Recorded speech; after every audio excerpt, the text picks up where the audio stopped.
Қайырлы күн достар, бүгін мен сіздермен заварной кремнің рецептісімен бөліскім келіп отыр. Ол үшін ең алдымен бізге 2 жұмыртқа қажет. 2 жұмыртқамызға қант ұнтағын қосып, немесе қантты қосып, бәрін жақсылап венчикпен араластырамыз. Яғни бұл заварной кремді жасағанда бізге миксер қажет емес, барлығын венчикпен араластырып отыратын боламыз. 4 үлкен ас қасықпен ұн саламыз, және де 2 үлкен ас қасықпен жүгері крахмалын қосамыз. Бәрін жақсылап араластырамыз.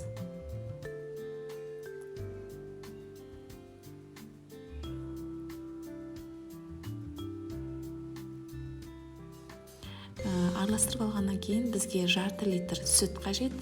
Жарты литр, яғни 500 мл сүтімізді осылай бөліп шетінен қосып араластырып отыратын боламыз. Сүтті әрине бәрін бірақ қосуға болады, бірақ креміңіз біздің ойдағыдай болып шықпайды. Сондықтан да қою болу үшін осылай шетінен қосып жақсылап араластырып аламыз. Сүтімізді бәрін толық араластырып алғаннан кейін баяу отқа, газға қоямыз. Газға қойып отырып, міндетті түрде араластырып отыратын боламыз.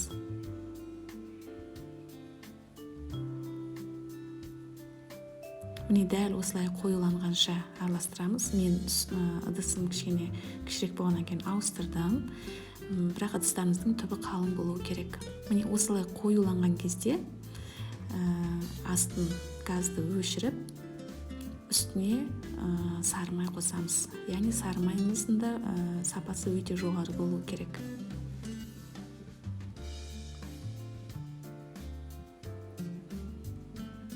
Сары майымызды қосып, ерігенше жақсылап араластырамыз. Араластырып алғаннан кейін бөлек ыдысқа саламыз.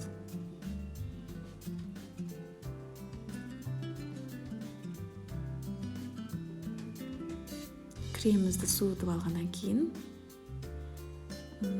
үстін пищевой пленкамен, яғни в контакт дейді ғой, солай жақсылап жауып холодильникке 1-2 сағатқа қойып аламыз.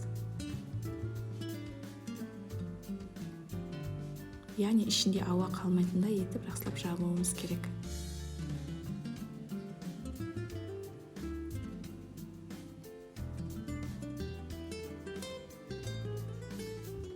Міне біз осыдан кейін креміміз біздің холодильниктен алғаннан кейін дайын болады.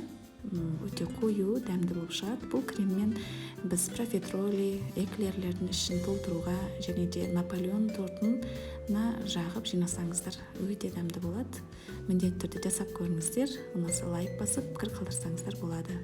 Көп рахмет.